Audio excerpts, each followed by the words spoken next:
Bonjour tout le monde, ça me fait très plaisir de vous retrouver aujourd'hui pour un nouvel épisode. Et en plus, cette semaine, on célèbre la faune avec la Fédération canadienne de la faune. Fait que j'ai très hâte d'accueillir James qui va être avec nous aujourd'hui.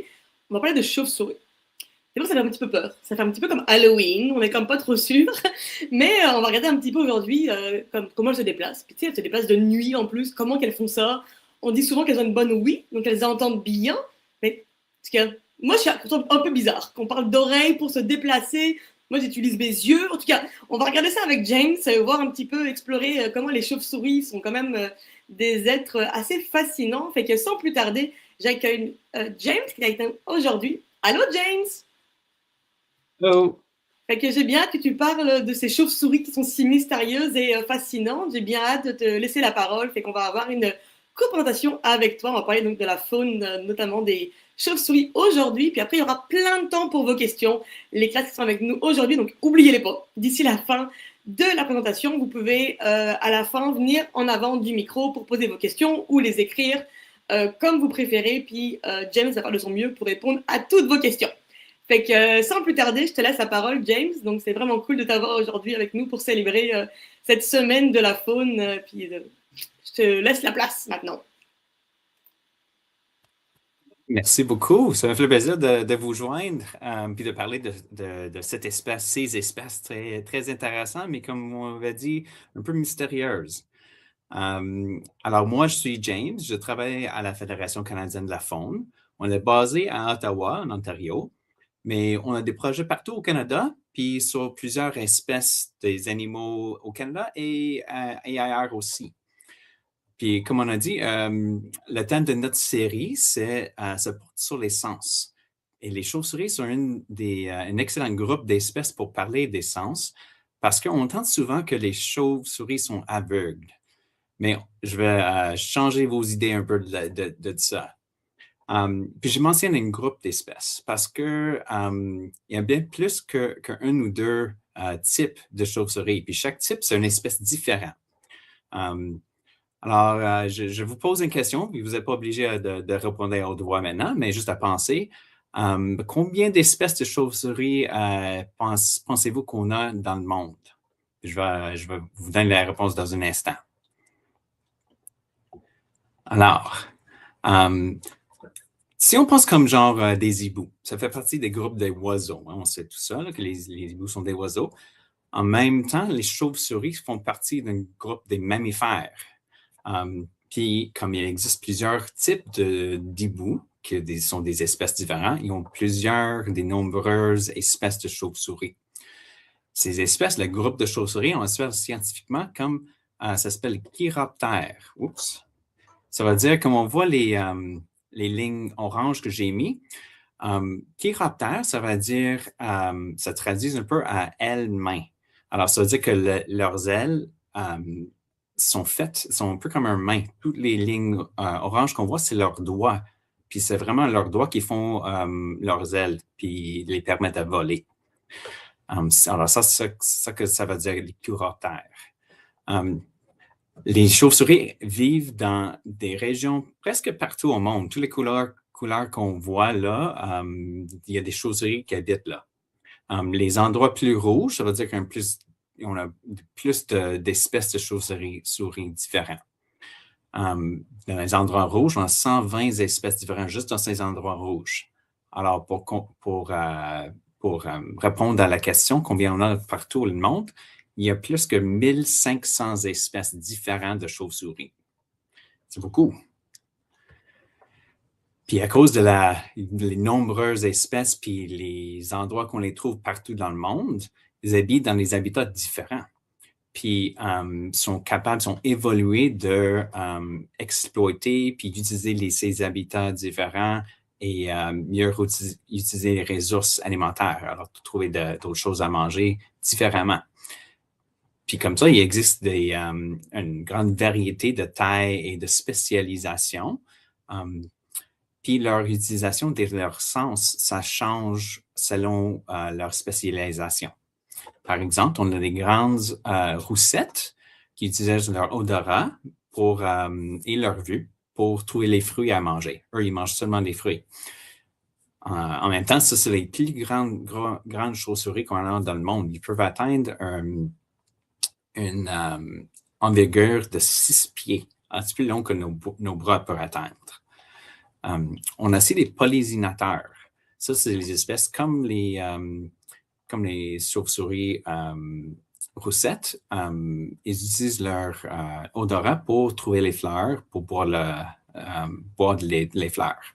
Ils sont des pollinisateurs. Mais oui, ici au Canada, on n'a pas de chauves-souris pollinisateurs ni de fruits, de chauves-souris qui mangent des fruits.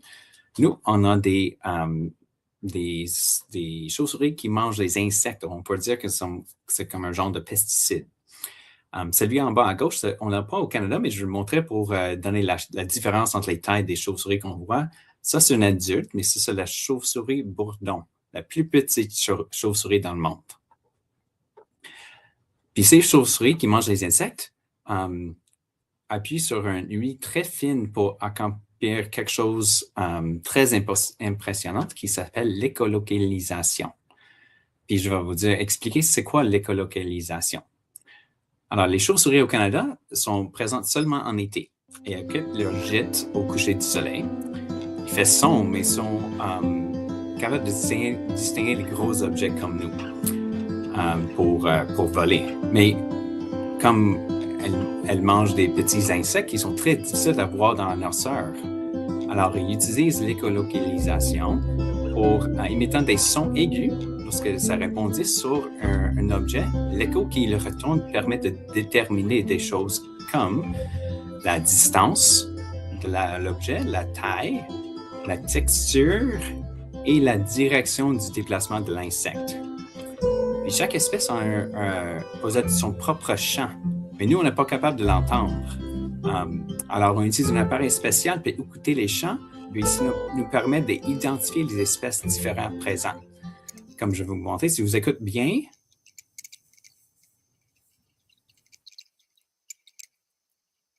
je ne sais pas si vous étiez capable de l'entendre, mais ça, c'est la chante d'une petite chauve-souris brune.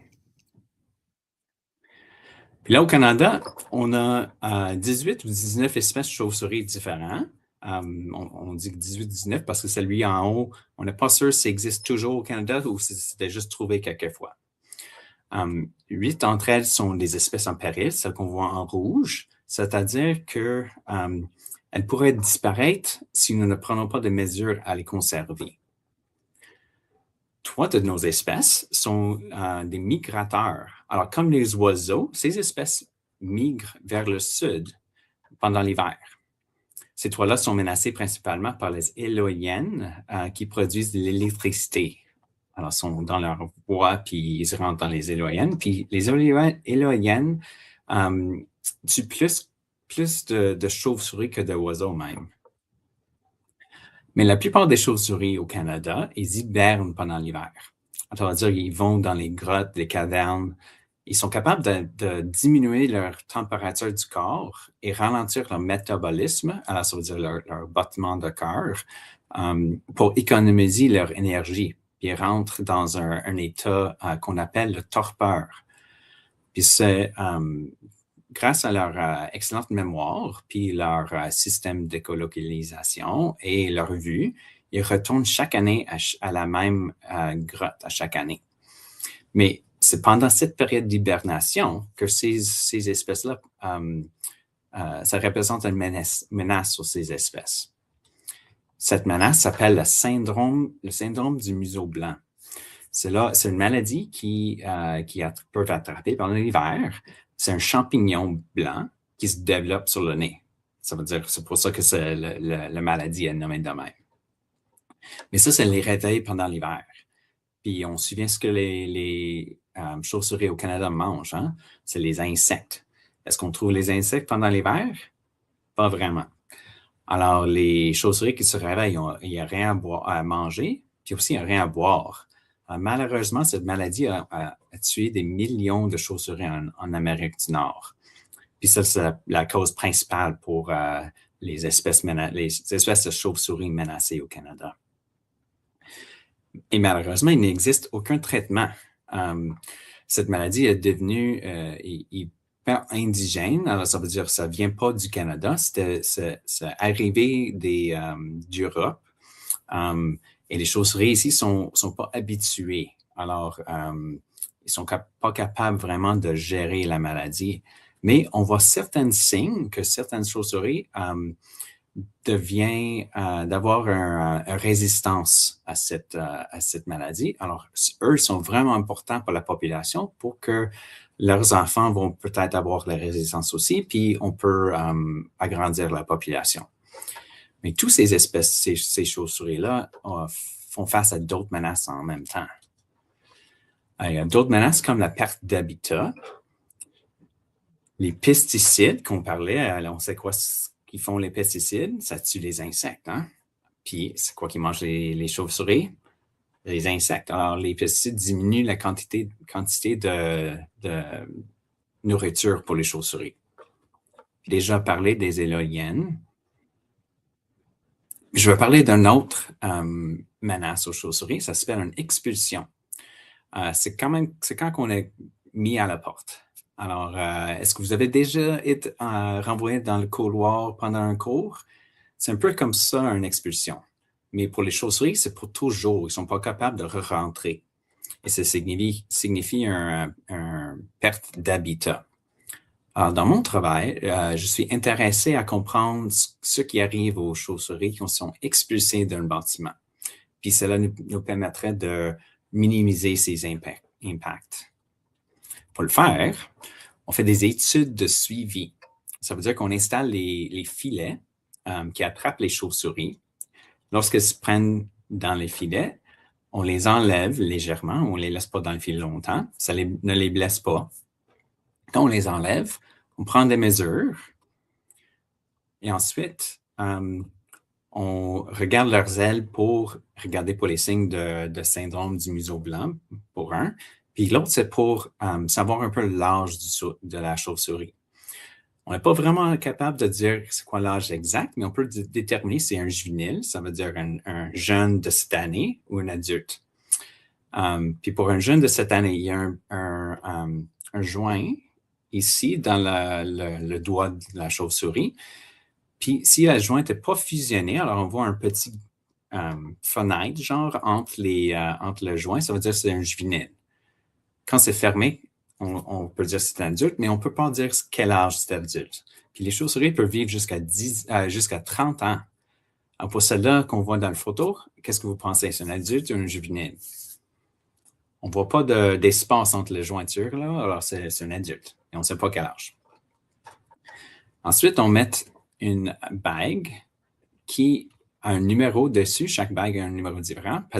Puis ça nous permet de identifier la chauve-souris si on la recapture d'un jour. Ça nous permet aussi un peu de savoir un âge d'une chauve-souris pour que si on met un bague cette année puis on la retrouve dans 10 ans, on peut savoir au moins cette chauve-souris a 10 ans.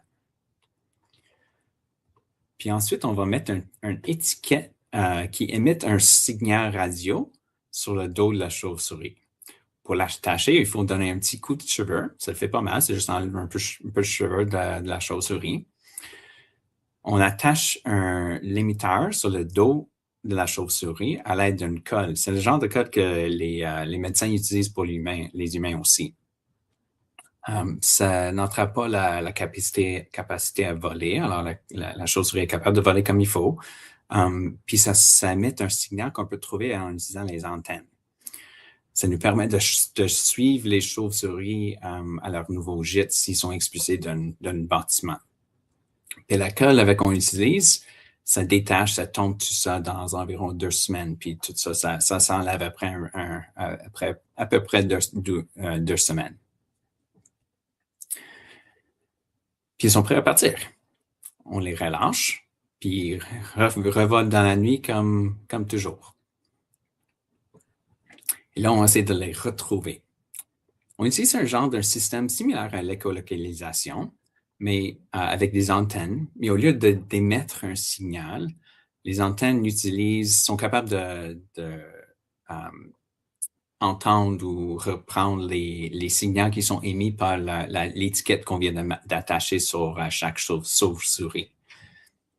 ça nous indique la distance puis la direction de la chauve-souris, puis on est capable de rendre plus proche pour savoir exactement où il se trouve. Alors, la réponse de où vont les chauves-souris quand ils sont expulsés, mais vraiment, ça dépend. Voici à quoi ressemble une expulsion pour une chauve-souris. On a la moustiquaire noire qu'on voit autour de la sortie de la chauve-souris. Ils sont capables de sortir pendant la nuit, mais ils ne sont pas capables de re-rentrer. D'habitude, ils vont éventuellement aller ailleurs, mais c'est vraiment plus important si ça n'est pas fait pendant le bon temps de l'année. Ça veut dire quand les femelles sont enceintes, c'est vraiment important.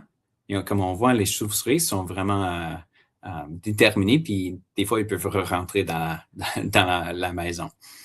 Mais si ça s'est fait, comme j'ai dit, quand les femelles sont enceintes ou après les jeunes sont nés, alors dans l'été, ça peut causer des problèmes parce que les jeunes, les bébés chauves-souris ne volent pas. Alors, si la mère sort pour aller manger des insectes, des moustiques, quand elle essaie de re-rentrer, ils ne sont pas capables de re-rentrer pour nourrir leur bébé. Alors ça cause un gros problème pour les jeunes. Alors, si on fait une expulsion dans le bon moment de l'année, où ils vont s'ils ne sont pas capables de re-rentrer. Des fois, ils vont dans les abris pour chauves-souris. Alors, comme les gens font des nichoirs pour les oiseaux, les gens construisent les abris pour chauves-souris. Et souvent, ils sont utilisés. Surtout, ils se trouvent dans quelques kilomètres de l'endroit original où ils sont expulsés. Puis, ils utilisent des fois. Souvent, ils vont aller dans les arbres. Puis même, on a trouvé une qui a utilisé ce trou dans un poteau d'hydroélectrique. Mais souvent, ils vont chez les voisins. Pas nécessairement les voisins, mais ils vont aller dans les autres bâtiments. C'est ça qu'on trouve qu'ils aiment. Le problème, c'est que ça peut poser un problème si le voisin souhaite également d'expulser et les chauves-souris doivent déménager à nouveau. Ils viennent de toujours être expulsés. Alors, on sait où les chauves-souris vont un peu. Chaque site est un peu différent. Mais je vais parler de pourquoi c'est tout important de savoir.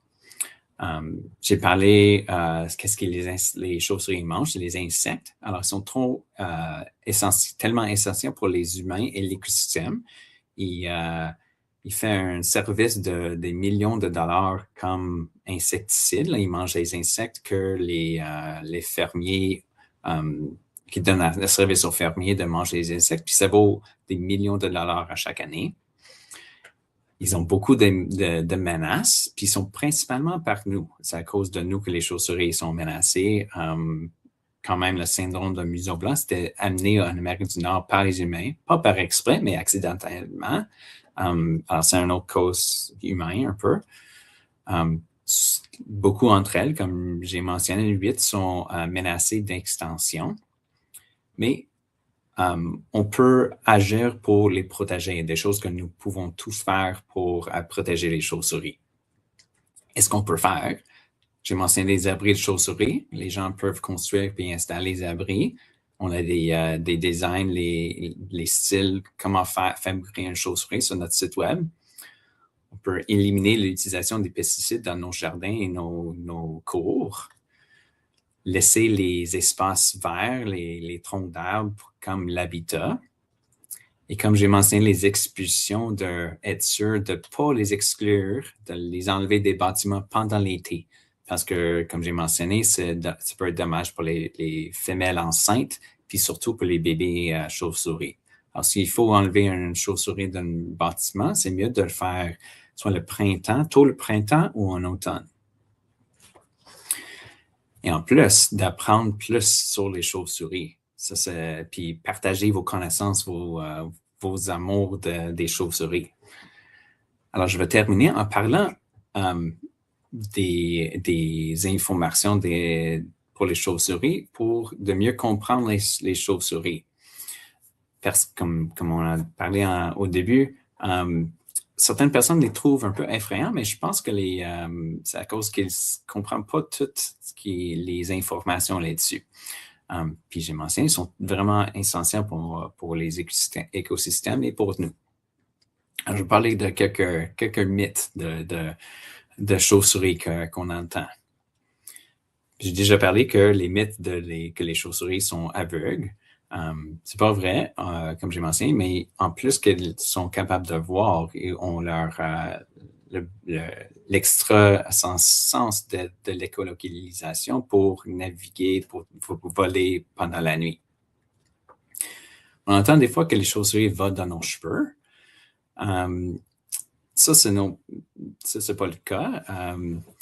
Comme je viens de dire, les chauves-souris sont, comme on parlait, les chauves-souris sont capables de trouver un petit moustique dans le noirceur puis l'attraper et le manger. Ils peuvent vraiment donc facilement éviter nos têtes la nuit. Si on les voit autour de nous, c'est probablement parce qu'elles essaient d'attraper et manger les insectes les moustiques qui sont en train de nous piquer. On entend les mythes les chauves-souris se transforment en vampires. Mais ce n'est pas le cas. Mais il y a des chauves-souris vampires qui existent, mais pas au Canada. Ils existent en Mexique puis au sud des États-Unis. Mais en plus, ils ne s'attaquent pas, puis surtout pas les humains. Puis elles ne sucent pas le sang. Elles approchent des animaux par la terre, puis elles mordent légèrement et lèchent le sang qui sort.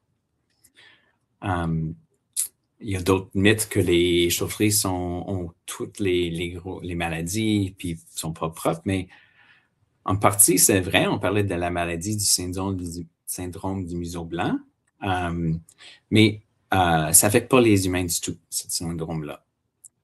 On entend aussi avec le rage avec les chauves-souris, mais certains peuvent en avoir, pas plus que d'autres animaux. On trouve que c'est moins qu'1% de chauves-souris qui peut être porteuse de la rage.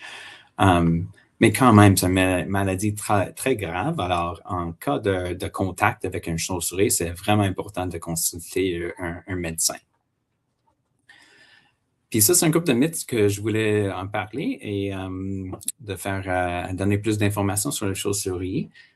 Puis je vais laisser avec un autre mythe ou une autre pensée que, d'après moi, ce n'est pas les chauves-souris qui sont effrayantes, c'est l'extension potentielle de ces chauves-souris-là.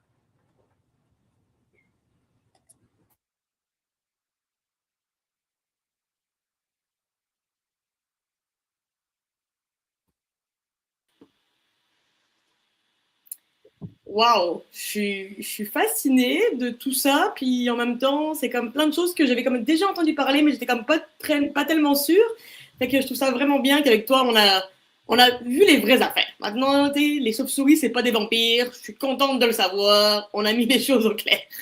Je pense que je vois des petites faces qui sont approchées des caméras, fait que je vais leur laisser la parole pour les questions. N'hésitez pas, les autres classes, à venir en avant pour pouvoir poser vos questions vous aussi ou les écrire dans le clavardage si vous préférez. Donc, sans plus tarder, on va retrouver la classe de Madame Sylvie, je pense. Le nom est coupé, mais... Allô? Allô? Vas-y. Est-ce qu'il est trop tard pour aller chercher les chauves-souris sur les bâtisses? Alors, Dans quel sens? Pour les sauver? Oui. Est-ce que c'est trop tard pour les sauver? Est-ce que c'est Pour les sauver en général ou si on les trouve un chauve-souris dehors maintenant? En général. En général.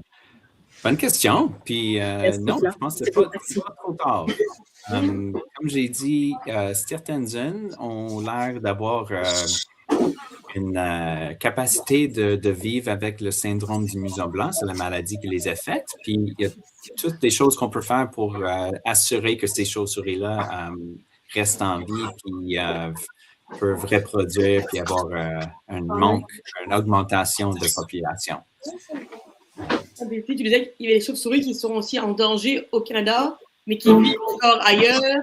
Et des fois aussi qu'on ne les a pas encore trouvées ou que c'est c'est fragile, mais il y en a encore, mais pas beaucoup, alors on fait attention. Donc, faut pas se décourager, mais il faut faire attention. C'est ça que j'ai compris, moi, aujourd'hui. Oui. Puis surtout les endroits où on a vu beaucoup de chauves-souris qui sont morts à cause du syndrome du museau blanc, leur population commence à augmenter déjà. Puis ça fait 10 ans. Alors, on voit ils vont encore être capables de survivre. Mais c'est fragile, donc il faut faire attention. Mais on a quand même des signes d'espoir. On va rester à surveiller ça. On a une autre question, je pense, dans la classe de Madame Sylvie. Vas-y, c'est ton tour si tu veux. Pourquoi les chauves-souris, quand tu peux pas pourquoi les chauves-souris peuvent sortir de leur place, mais ils ne peuvent pas rentrer? Bonne question. Effectivement. Oui. Ils ne rentrent pas.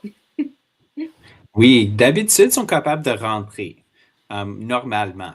Mais quand les gens apprennent qu'il y a une colonie de chauves-souris dans leur bâtiment, peut-être dans leur grenier, souvent les gens ne sont pas à l'aise avec ça.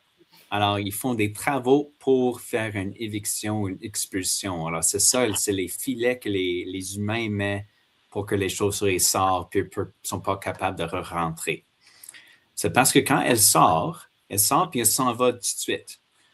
Mais pour rentrer, ils perchent sur le mur d'un bâtiment, puis ils montent pour aller dans leur trou. Mais quand il y a le moustiquaire qui descend, ils perchent sur le moustiquaire, puis ils sont pas capables de trouver le trou que les gens ont enlevé à cause de la moustiquaire. Oui, puis en plus, nous, comme les humains, on sait c'est quoi, mais c'est sûr qu'une chauve-souris, elles ne savent pas c'est quoi une moustiquaire. Tu dois essayer de comprendre comment ça marche, mais c'est un truc d'humain, c'est pas un truc d'animaux, cette affaire-là. Fait que ça doit être très mélangeant pour elles autres. Merci beaucoup pour vos questions. On a encore le temps. Je vois qu'il y a une ligne. Si tu veux t'approcher du micro pour poser tes questions, c'est ton tour si tu veux. Je pense que le micro. Vas-y, Estelle.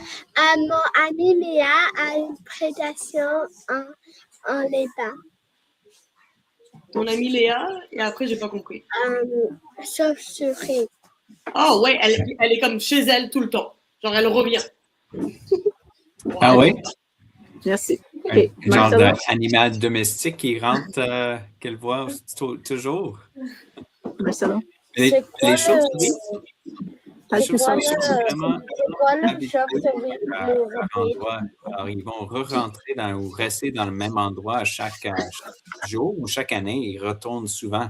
Alors, c'est probablement même le même chauve-souris qu'elles voient toujours. Ça, elles ont leur habitude et leur routine. Sinon, pour ta question, on s'est comme superposé, mais vas-y, si tu veux maintenant on t'entend mieux, tu vas pouvoir y aller. Marcelo, tiens compte. Ok. C'est quoi le chauve-souris plus rapide? La plus rapide. Ah, bonne question. Est-ce que si vous vous souvenez que j'ai parlé avec toutes les espèces qu'on a au Canada, celle en haut, c'est la petite chauve-souris à queue libre, c'est elle la plus vite animale même qui vole. Ça vole plus vite on entend des falcons qui volent vraiment vite, mais c'est pendant qu'ils font des chasses, c'est pas quand ils volent vraiment que les c'est vrai qu'un faucon, ça plane. Un faucon, après, ça attaque.